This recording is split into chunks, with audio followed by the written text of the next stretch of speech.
नमस्कार दोस्तों, मैं राणा प्रताप सिंह आज 7 मई 2021 के डेली करंट अफेयर के सेशन में आप सभी का स्वागत करता हूं। आज मैं 3 मुद्दों पर चर्चा करने वाला हूं। पहला मुद्दा है डब्ल्यूटीओ में पेटेंट संबंधी मुद्दा। दूसरा मुद्दा है CSIR CMERI द्वारा MSME में प्रौद्योगिकी का हस्तांतरण पे। और तीसरा मुद्दा होगा व्हाइट बेलिड हेरान के बारे में। तो आइए एक एक करके हम तीनों टॉपिक को चर्चा करते हैं। पहला टॉपिक है डब्ल्यूटीओ में पेटेंट संबंधित मुद्दा। यह चर्चा में क्यों आया है? तो हाल ही में संयुक्त राज्य अमेरिका ने विश्व व्यापार संगठन WTO में कोरोना वैक्सीन के पेटेंट की सुरक्षा हटाने का समर्थन किया है। तो यह इसके प्रमुख बिंदु क्या है, इस पर हम बात करते हैं। तो कुछ दिन पूर्व की बात है जब भारत और दक्षिण अफ्रीका ने WTO में एक प्रस्ताव दिया था कि जो अभी कोरोना का वैक्सीन है उसका पेटेंट संबंधी सुरक्षा हटा दिया जाए, ताकि जो पेटेंट संबंधी जब सुरक्षा हटा दिया जाएगा तो अभी वैक्सीन जो बन रहा है कोरोना वैक्सीन, यह बहुत सारी कंपनियों को भी इसका उत्पादन के लिए दे दिया जाएगा, जिससे वैक्सीन की आपूर्ति में मदद मिलेगी और वैक्सीन की कमी नहीं होगी। यह उस समय हुआ था जब कोविड-19 महामारी से निपटने की जरूरत को देखते हुए भारत और दक्षिण अफ्रीका ने 2 अक्टूबर 2020 को विश्व स्वास्थ्य संगठन WTO में यह प्रस्ताव पेश किया था। और इसमें कहा गया था कि अगर यह प्रस्ताव पेश होता है तो विकासशील देशों के लिए यह ज़्यादा फायदा होगा, इससे ज़्यादा फायदा होगा, क्योंकि जो विकासशील देश है उसमें वैक्सीन की कमी हमेशा रहती है। पहले जो विकसित देश होते हैं वे वैक्सीन की आपूर्ति कर लेते हैं और फिर उसके बाद विकासशील या अविकसित देशों को वैक्सीन मिलता है। तो अगर पेटेंट की छूट दे दी जाएगी तो उत्पादन में वृद्धि हो जाएगी। इस प्रस्ताव का समर्थन उस समय से लेकर अभी तक 120 से अधिक देश कर दिए हैं और वर्तमान समय में अमेरिका भी इस प्रस्ताव का समर्थन किया है। तो अतः इससे मैंने ऐसा प्रतीत हो रहा है कि आने वाले समय में WTO पेटेंट की छूट की मंजूरी दे सकता है। अब इसके लाभ क्या होगा इसको हम देख लेते हैं। अगर लाभ की बात करते हैं तो WTO में कोरोना वैक्सीन पेटेंट की सुरक्षा हटाने से बहुत लाभ होगा।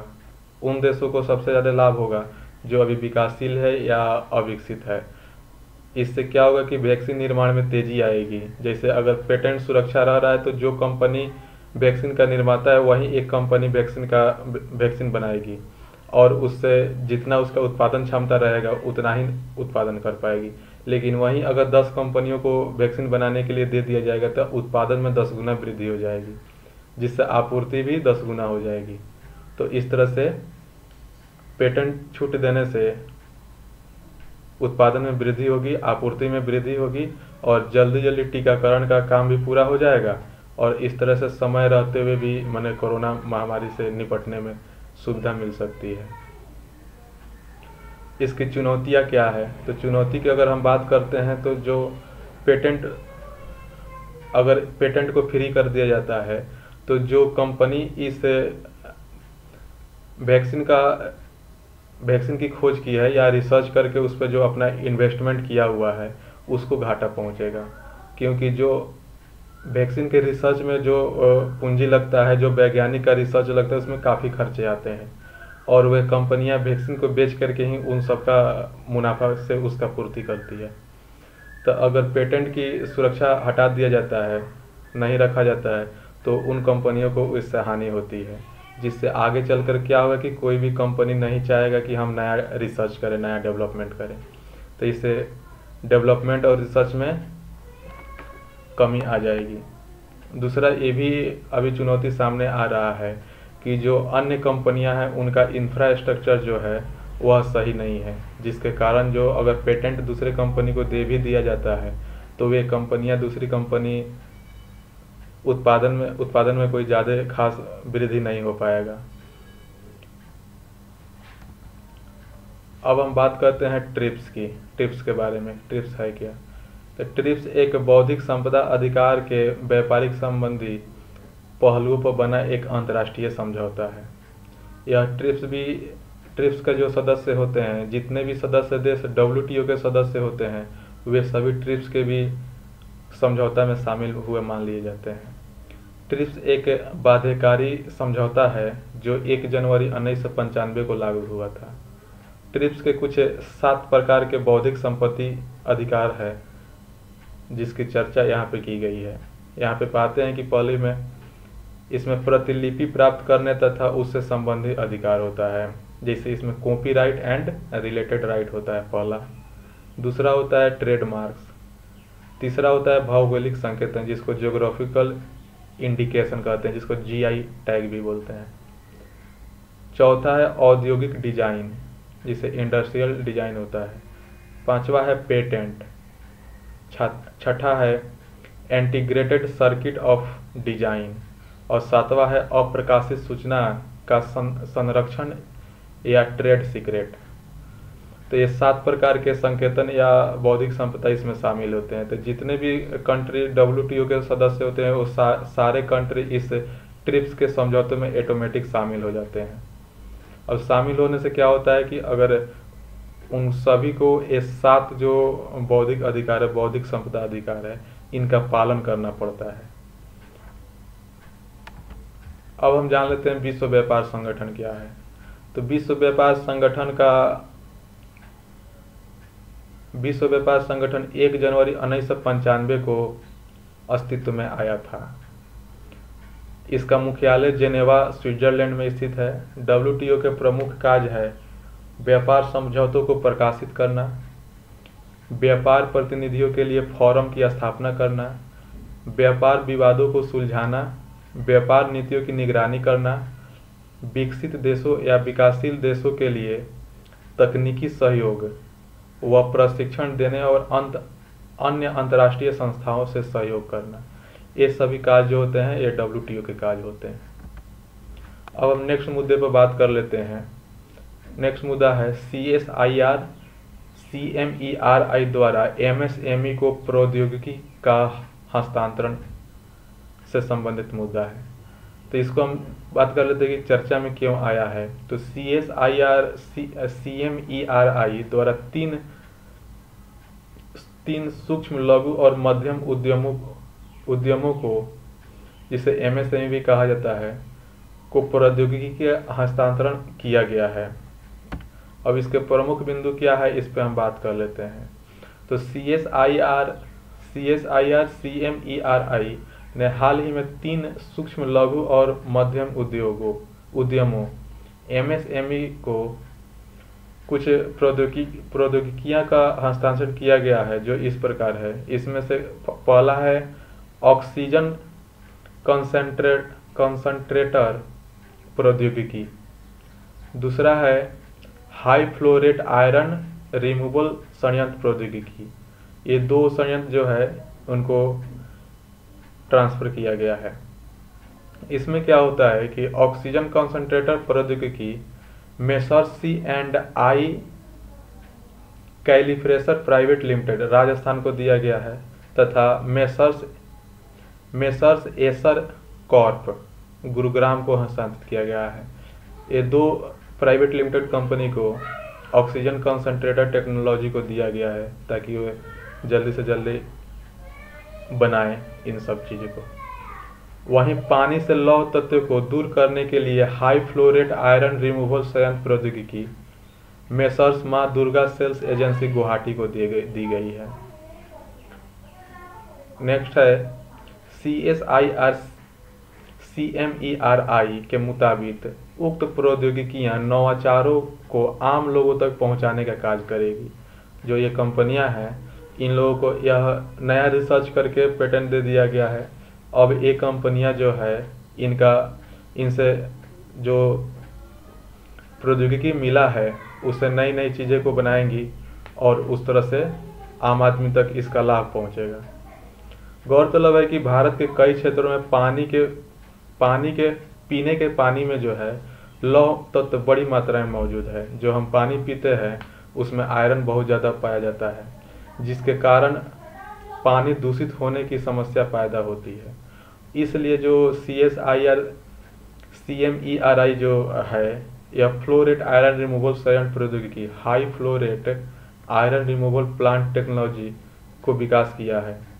इससे पानी को शुद्ध करने के लिए उल्लेखनीय भूमिका निभाएगा। ये जो तकनीकी है, इस तकनीकी के माध्यम से पानी से जो आयरन को हटाया जाएगा और पानी को शुद्ध बनाया जाएगा, जिससे पीने लायक पानी हो जाएगा और इससे बीमारियां कम होंगी। इससे भारत सरकार के जल जीवन मिशन को भी लाभ पहुंचेगा।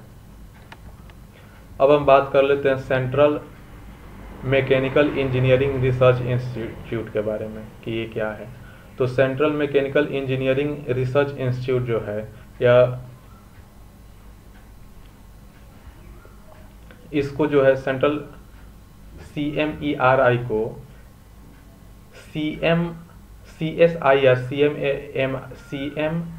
CMERI दुर्गापुर के नाम से भी जाना जाता है, जो इस सेंट्रल मैकेनिकल इंजीनियरिंग है। यह इंस्टीट्यूट भारतीय वैज्ञानिक और औद्योगिक अनुसंधान परिषद CSIR की एक प्रयोगशाला है, जो दुर्गापुर पश्चिम बंगाल में स्थित है। इस प्रकार यह एक सार्वजनिक इंजीनियरिंग अनुसंधान और विकास संस्थान है। यह संस्थान भारत में मैकेनिकल इंजीनियरिंग के क्षेत्र में राष्ट्रीय स्तर पर अनुसंधान करती है। तो यह जो इंस्टीट्यूट जो है, चाहे संस्थान जो है, यह एक सरकारी संस्थान है जो भारत स्तर पर रिसर्च करती है। इसकी स्थापना की हम बात करें तो 1958 में इसकी स्थापना हुई थी और यह विशेष रूप से भारतीय उद्योगों की मदद करने के लिए राष्ट्रीय मैकेनिकल इंजीनियरिंग प्रौद्योगिकी विकास करने के लिए भी स्थापित की गई है। अब हम CSIR के बारे में जान लेते हैं कि वैज्ञानिक और औद्योगिकी अनुसंधान परिषद CSIR। तो ये जो CSIR का सबसे बड़ा अनुसंधान संगठन है, जो CSIR जो है, यह भारत का सबसे बड़ा अनुसंधान एवं विकास संगठन है। यह एक स्वायत्त संस्था है तथा भारत के प्रधानमंत्री इसके अध्यक्ष हैं। अगर हम वैज्ञानिक और औद्योगिक अनुसंधान परिषद की स्थापना की बात करें तो इसकी स्थापना जो है 1942 में की गई थी और इसका मुख्यालय न्यू दिल्ली में स्थित है। अब हम बात कर लेते हैं व्हाइट बेलिड हेरॉन के बारे में, व्हाइट बेलिड हेरॉन के बारे में। तो ये चर्चा में क्यों आया है, तो हाल ही में व्हाइट बेलिड हेरॉन जो है, इसको अरुणाचल प्रदेश में काफ़ी ऊंचाई वाले क्षेत्रों में भी देखा गया है। इसके प्रमुख बिंदु क्या है, तो व्हाइट बेलिड हेरॉन जो है, इस पक्षी को अरुणाचल प्रदेश के एजों जिले के लगभग 1200 मीटर ऊंचाई वाले क्षेत्र में देखा गया है। दरअसल यह दुर्लभ पक्षी सामान्य तौर पर इतनी ऊंचाई पर नहीं पाया जाता है। इसलिए अरुणाचल प्रदेश में इसकी इतनी ऊंचाई वाले स्थान पर पाया जाना, इस क्षेत्र में इस पक्षी को देखा जाना पर्यावरणविदों के लिए एक चर्चा का विषय बन गया है। अब हम बात कर लेते हैं कि व्हाइट बेलिड हेरॉन क्या है। तो व्हाइट बेलिड हेरॉन एक पक्षी है जो अधिकतर हिमालय के कम ऊंचाई वाले दलदली क्षेत्रों में पाई जाती है। यह ज़्यादातर सफ़ेद गले या अंडरपार्ट्स के साथ गहरे भूरे रंग के होते हैं। इसे भारत की शाही बगुला के नाम से भी जाना जाता है। इसको जैसे हम लोग आम भाषा में बगुला के नाम से जानते हैं। वर्ष 2007 में इसे अंतर्राष्ट्रीय प्राकृतिक संरक्षण संघ IUCN के रेड लिस्ट में शामिल किया गया था, जो कि गंभीर रूप से लुप्त प्राय जीव की सूची में आते हैं। वहीं इसे भारत के वन्य जीव संरक्षण अधिनियम 1972 की अनुसूची 4 में भी सूचीबद्ध किया गया है या शामिल किया गया है। यह दुनिया के सबसे दुर्लभ पक्षियों में से एक है और यह केवल भूटान, म्यांमार और भारत के अरुणाचल प्रदेश में नामदफा टाइगर रिजर्व में पाया जाता है। हालांकि इस पक्षी को कई बार जो है अरुणाचल प्रदेश के लोहित जिले के निकटवर्ती कमलांग टाइगर रिजर्व में भी देखा गया है। अब हम बात कर लेते कि अंतर्राष्ट्रीय प्राकृतिक संरक्षण संघ IUCN के बारे में कि यह है क्या। तो अंतर्राष्ट्रीय प्राकृतिक संरक्षण संघ जो है the International Union for Conservation of Natures IUCN दुनिया की प्राकृतिक स्थिति को संरक्षित रखने के लिए एक वैश्विक प्राधिकरण है जिसकी स्थापना 1948 में की गई थी। IUCN जो है यह सरकारों तथा नागरिक समाज दोनों से मिलकर बना एक संघ है, अर्थात यह दोनों को सहयोग से बना हुआ है जिसमें सरकार की भी भागीदारी होती है और आम नागरिकों की भी भागीदारी होती है। इसका मुख्यालय स्विट्जरलैंड में स्थित है। अंतर्राष्ट्रीय प्राकृतिक संरक्षण संघ IUCN का घोषित लक्ष्य, ये जो IUCN है इसका घोषित लक्ष्य जो है विश्व के सबसे विकट पर्यावरण और विकास संबंधी चुनौतियों के लिए व्यवहारिक समाधान को खोजना और उसे सहायता प्रदान करना है। अंतर्राष्ट्रीय प्राकृतिक संरक्षण संघ IUCN विश्व के विभिन्न संरक्षण संगठनों के नेटवर्क से प्राप्त जानकारी के आधार पर लाल सूची रेड लिस्ट प्रकाशित करता है जो विश्व में सबसे अधिक संकटग्रस्त प्रजातियों को दर्शाता है।